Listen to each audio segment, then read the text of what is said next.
அது வேண்டாம். இப்ப ஃபுல் பேண்ட் ஆக்கிட்டாங்கன்னு சொன்னாங்க. பொறுத்தது போதும் மனோகரா பொங்கி எழு என்று எழுதிய தலைவர் கலைஞரன் வழியிலே வந்தவர்கள் நாங்கள். அதனால நீங்க இருக்கிறத பத்தி எங்களுக்கு பிரச்சனை இல்லை, உங்க நல்லதுக்காக சொல்றேன். கடைசியில ஒரு ஓட்டு கூட வாங்க முடியாத நிலையில கொண்டு வந்து பிஜேபியை நிறுத்தக்கூடிய நிலை வந்து விடக்கூடாதுன்னு தான். வீட்டுல இருங்க, ஏதாவது திறக்கிறதுக்கு கூப்பிட்டாங்க, நிகழ்ச்சி கூப்பிட்டாங்கன்னா போங்க, என்ன பேசணும்னு புரிந்து கொண்டு பேசுங்க. ஆனா எது வந்தாலும் தாங்கி நிற்கக்கூடியவர்கள் தான் திராவிட முன்னேற்ற கழகத்தின் தோழர்கள். மாடல் ஆட்சின்னு சொல்றத கூட நான் சொல்ல முடியாதுன்னு சொன்னவர் தான் இந்த ஆளுநர். அவ்வளவு பயம். அதனால இப்படிப்பட்ட ஒரு ஆளுநர் இங்கே இருக்கக்கூடிய தமிழ்நாடு எத்தனை போராட்டம் உயிர் தியாகத்திற்கு பிறகு தமிழ்நாடு என்று பெயர் மாற்றப்பட்டது. அங்க வந்து உட்கார்ந்துகிட்டு தமிழ்நாடுன்னு சொல்லாத தமிழகம்னு சொல்லு. தொடர்ந்து ஒவ்வொரு நாளும் நீங்கள் தமிழ்நாட்டை, தமிழ் மக்களின் உணர்வுகளை, தமிழர்களை, எங்கள் சுயமரியாதையை அவமானப்படுத்திக் கொண்டே இருப்பீர்கள். நாங்க ஒவ்வொரு நாளும் இதை பார்த்துக்கிட்டு இருப்போம் அப்படின்னு நினைச்சீங்கன்னா நீங்கள் ஓட ஓட விரட்டப்படும் நாள் வெகு விரைவிலே இல்லை என்பதை நீங்கள் புரிந்து கொள்ள வேண்டும். எங்கள் முதல்வர் மிக பொறுமையாக இருக்கக்கூடியவர். ஆனால் அந்த பொறுமைக்கும் ஒரு எல்லை உண்டு என்பது பொறுத்தது போதும் மனோகரா பொங்கி எழு என்று எழுதிய தலைவர் கலைஞரன் வழியிலே வந்தவர்கள் நாங்கள். அதனால பொறுத்தது போதும் என்ற நாள் வருவதற்கு முன்னால் உங்கள் நாவை அடக்குங்கள், உங்களுடைய நடத்தையை சரி செய்து கொள்ளுங்கள் என்று கேட்டுக்கொள்கிறேன். இந்த ஆர்ப்பாட்டம் எங்களுக்காக இல்லை, நீங்க இருங்க. இங்க இருந்தீங்கன்னா ஒவ்வொரு நாளும் இந்த பிஜேபி சொல்றாங்களே எங்களுடைய ஓட்டு சதவீதம் ஏறிடுச்சுன்னு, ஒவ்வொரு நாளும் அது இறங்கிக்கிட்டே இருக்கும். எங்களுக்கு ஒன்றும் பிரச்சனை இல்லை, இருங்க, வச்சுக்கோங்க, அவரையே இங்கே ஆளுநராக வைத்துக் கொள்ளுங்கள்.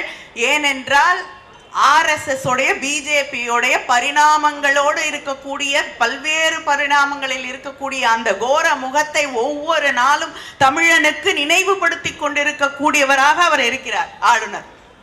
அதனால நீங்க இருக்கிறத பத்தி எங்களுக்கு பிரச்சனை இல்லை, உங்க நல்லதுக்காக சொல்றேன். கடைசியில ஒரு ஓட்டு கூட வாங்க முடியாத நிலையில கொண்டு வந்து பிஜேபியை நிறுத்தக்கூடிய நிலை வந்து விடக்கூடாதுன்னு தான் தளபதி அவர்கள் அவரை மறுபடியும் அழைத்துக் கொள்ளுங்கள். இந்த தமிழ்நாட்டிலே அவர் வேண்டாம் வேண்டாம் வேண்டாம் என்று இந்த கண்டன ஆர்ப்பாட்டத்தை நடத்த சொல்லி இருக்கிறார்கள். அதனால உங்க நல்லதுக்கும் சேர்த்து சொல்றேன், தயவு செய்து கூட்டிட்டு போயிருங்க, இல்லைன்னா நீங்க தான் கஷ்டப்படுவீங்க. எங்களுக்கு ஒரு பிரச்சனையும் இல்லை. ஏன்னா நீங்க இருக்க இருக்க எங்களுடைய தளபதியுடைய புகழ், எங்களுடைய தளபதி தொடர்ந்து இந்த RSS இந்துத்துவா கூட்டத்தை எதிர்த்து நின்று போராடக்கூடிய தலைவர் தலைவர் தலைவர் என்பதை ஒவ்வொரு நாளும் மக்களுக்கு சொல்லிக் கொண்டிருக்கக்கூடிய செய்தியாக மாற்றிக் கொண்டிருக்கக்கூடியவர்கள் நீங்கள். யாரை நம்பி தமிழ்நாடு வர வேண்டும் என்பதை, யார் மக்களின் உரிமைகளுக்காக, தமிழர்களின் சுயமரியாதைக்காக போராடக்கூடியவர், எந்த தலைவர், எந்த இயக்கம், திராவிட முன்னேற்ற கழகம் என்று சொல்லக்கூடிய அந்த நிலையிலே தமிழ்நாட்டு மக்களை எல்லாம் கொண்டு வந்து ஒருங்கிணைத்து இங்கே கண்ணுக்கு எட்டிய தூரம் நிற்கக்கூடிய இந்த கூட்டத்தை போல ஒவ்வொரு இடத்திலும் அந்த கூட்டத்தை கொண்டு வந்து சேர்க்கக்கூடியது உங்களை நாங்கள் தொடர்ந்து எதிர்ப்போம் எதிர்ப்போம் எதிர்ப்போம். இங்கே தளபதி அவர்களும் திராவிட முன்னேற்ற கழகமும் அரணாக நின்று தமிழகத்தை, எங்கள் உரிமைகளை பாதுகாப்போம் என்பதை மக்களுக்கு செய்தியாக சொல்லிக் கொண்டிருக்கக்கூடியதுதான் உங்களுடைய செயல்பாடுகள் என்பதை நீங்கள் நினைவிலே வைத்துக் கொள்ள வேண்டும். ஒவ்வொரு வருஷம் பொங்கல் வருதா, புது வருஷம் வருதான்னு இல்லை, ஆனா ஆளுநர் வந்து பிரச்சனையை கிளப்புவது என்பது தொடர்ந்து நடந்து கொண்டிருக்கக்கூடிய ஒரு செயலாக மாறிக்கொண்டிருக்கிறது. எத்தனை ஒரு ஆளுநர் இங்கே தயாநிதி அவர்கள் பேசும்பொழுது சொன்ன போல ரப்பர் ஸ்டாம்ப். வீட்டில் இருங்க, ஏதாவது திறக்கிறதுக்கு கூப்பிட்டாங்க, நிகழ்ச்சிக்கு கூப்பிட்டாங்கன்னா போங்க, என்ன பேசணும்னு புரிந்து கொண்டு பேசுங்கள். இதையெல்லாம் விட்டுட்டு ஆளுநருக்கு ஏன் அரசியல்? ஆளுநர் அரசியல் பேச வேண்டிய தேவையில்லை, அவசியம் இல்லை, நியாயம் இல்லை. ஆனா தொடர்ந்து அரசியல் பேசிக்கொண்டு ஒவ்வொரு நிகழ்ச்சியிலும் பிரச்சனைகளை எழுப்பிக்கொண்டு ஒவ்வொரு முறையும் இங்கே இருக்கக்கூடிய அரசை விமர்சனம் செய்து கொண்டு இதைவிட நல்ல ஆட்சி இந்தியாவிலே வேற எங்கேயும் இல்லைன்னு சொல்லக்கூடிய அளவுக்கு திராவிட மாடல் ஆட்சியை நம்முடைய முதலமைச்சர் அவர்கள் நடத்தி கொண்டிருக்கிறார். ஆனா திராவிட மாடல் ஆட்சின்னு சொன்னாலே உங்களுக்கு கஷ்டம். போன தடவை அந்த வார்த்தையை கூட திராவிட மாடல் ஆட்சின்னு சொல்றத கூட நான் சொல்ல முடியாதுன்னு சொன்னவர் தான் இந்த ஆளுநர். ஏன்னா அவ்வளவு பயம். திராவிடம் அப்படின்னு சொன்னாலே அவங்களுக்கு தூக்கத்துல கூட கனவுல கூட பயம் வரக்கூடிய ஒரு வார்த்தையாக அந்த திராவிட மாடல் ஆட்சியை மாற்றி தந்திருக்கக்கூடிய திராவிட முன்னேற்ற கழக ஆட்சி, நம்முடைய முதலமைச்சருடைய ஆட்சி இங்கே நடைபெற்று கொண்டிருக்கிறது. 3வது வருஷம் இன்னைக்கு நேற்று நடந்து வெளில போயிட்டாரு. நான் கேட்குறேன், மற்ற மாநிலத்துல எல்லாம் வந்து கவர்னரை மாத்துறீங்கல்ல, கேரளால மாத்திருக்கீங்க, மணிப்பூர்ல மாத்திருக்கீங்க, பீகார்ல மாத்திருக்கீங்க, ஏன் இந்த கவர்னரை மட்டும் இங்க தமிழ்நாட்டில் அச்சடிச்சு வச்சாமல சாசனம் எழுதி வச்சா போல ஏன் இங்க வச்சிருக்காங்க பிஜேபி? நாம் ஒன்றை புரிந்து கொள்ள வேண்டும். தொடர்ந்து அவர்களை அச்சுறுத்தி கொண்டிருக்கக்கூடிய ஒரு இயக்கம், அவர்களை இருக்கிற இடத்துல வைத்துக் கொண்டிருக்கக்கூடிய ஒரு தலைவர் நம்முடைய முதலமைச்சர் அண்ணன் தளபதி அவர்கள். அதனால நமக்கு தொடர்ந்து தொல்லை தர வேண்டும். நமக்கு தமிழ்நாட்டிலே தொடர்ந்து குழப்பங்களை உருவாக்க வேண்டும். தமிழ் மக்களை, ஓட்டு போடாத தமிழ் மக்களை கொச்சைப்படுத்தி கொண்டிருக்க வேண்டும். தமிழ் தாயை, தமிழ் மொழியை,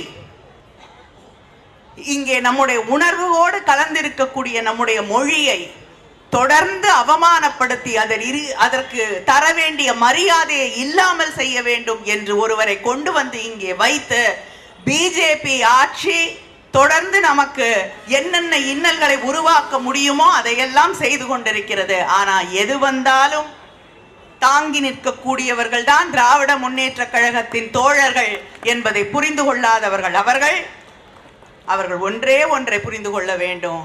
நீ ஒவ்வொரு நாளும் தரக்கூடிய தொல்லை என்பதை எங்களுடைய தலைவர் அவர்களும் எங்களுடைய இயக்கமும் தன்னுடைய படிக்கற்களாக மாற்றி உயர்ந்து உயர்ந்து உயர்ந்து நீங்கள் இல்லாத நிலையை உருவாக்கி விடுவோம் என்பதுதான் ஓடி வந்துட்டு இருக்கீங்க. அதனால வேண்டாம், அந்த வேலை விட்டுருங்க, அது வேண்டாம். இப்ப ஃபுல் பேண்ட் ஆக்கிட்டாங்கன்னு சொன்னாங்க.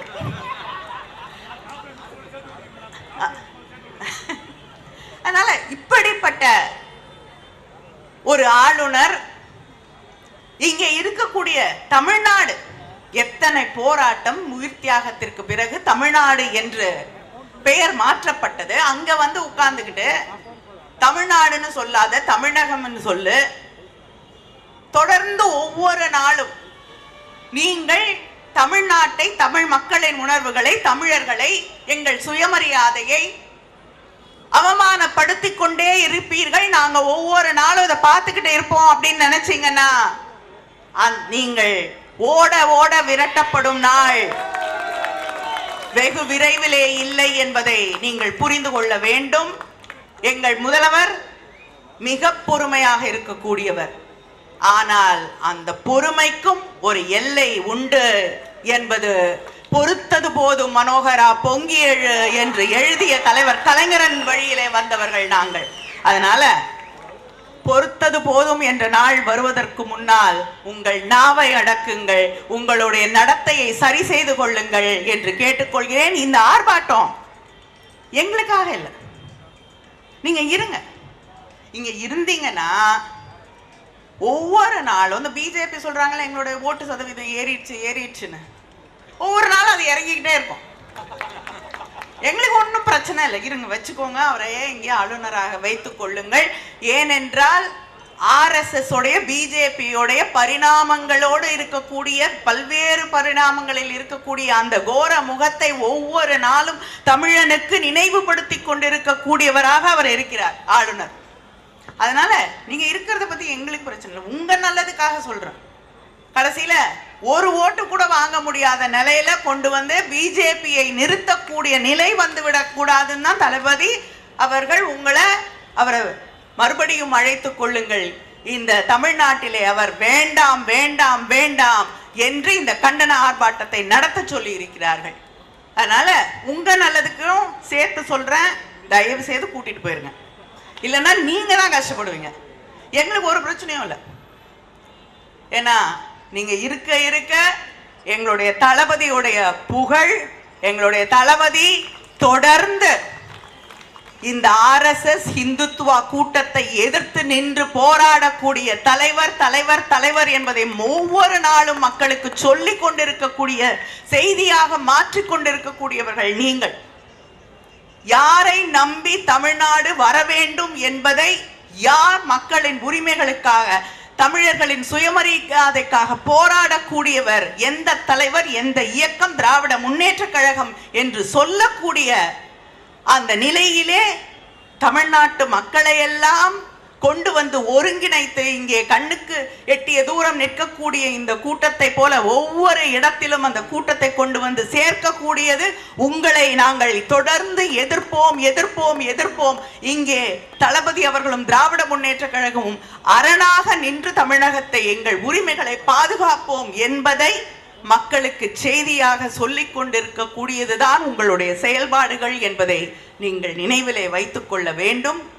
ஒவ்வொரு வருஷம் பொங்கல் வருதா, புது வருஷம் வருதான்னு இல்லை, ஆனா ஆளுநர் வந்து பிரச்சனையை கிளப்புவது என்பது தொடர்ந்து நடந்து கொண்டிருக்கக்கூடிய ஒரு செயலாக மாறிக்கொண்டிருக்கிறது. எத்தனை ஒரு ஆளுநர் இங்கே தயாநிதி அவர்கள் பேசும்பொழுது சொன்ன போல ரப்பர் ஸ்டாம்ப், வீட்டில் இருங்க, ஏதாவது திறக்கிறதுக்கு கூப்பிட்டாங்க, நிகழ்ச்சிக்கு கூப்பிட்டாங்கன்னா போங்க, என்ன பேசணும்னு புரிந்து கொண்டு பேசுங்கள்.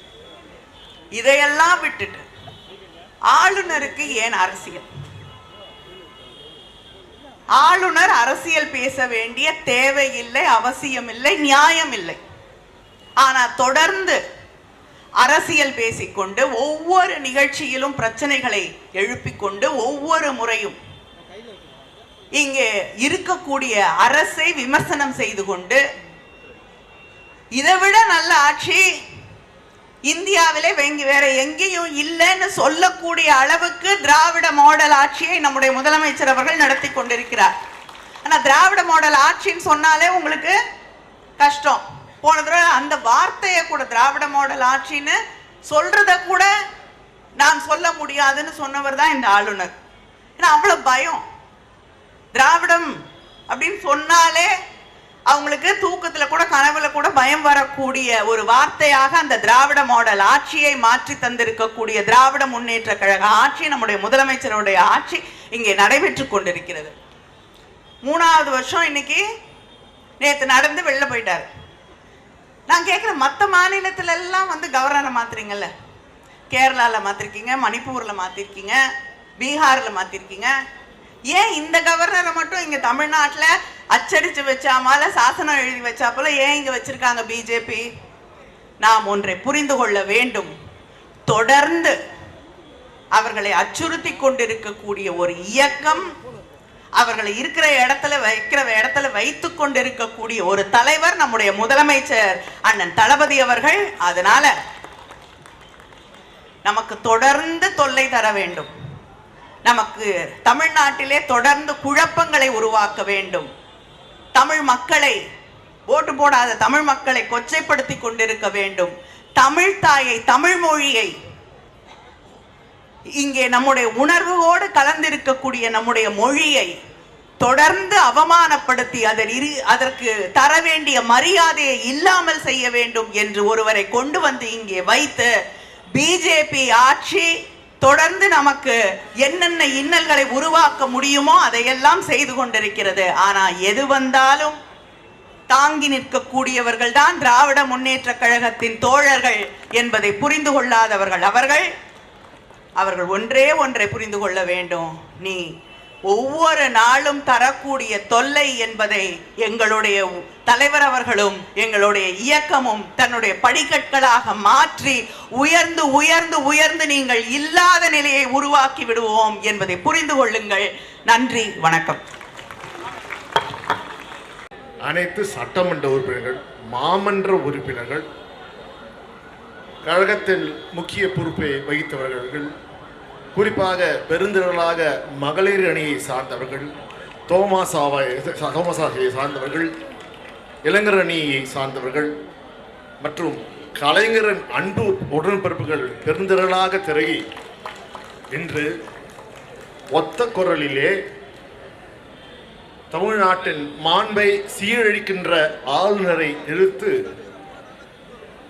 இவரை விட்டால் வேறு யாரும் சிறப்பாக இவ்வாறு ஆர்ப்பாட்ட குரலை எழுப்ப முடியாது என்பதற்கு பெயர் புகழ்ந்த எங்கள் தாயகம் கவி அவர்கள் அரை மணி நேரம் தொடர்ந்து என்ன சொல்ல போறான்னு அடுத்து நமக்கே ஒரு எதிர்பார்ப்பாக இருந்தது.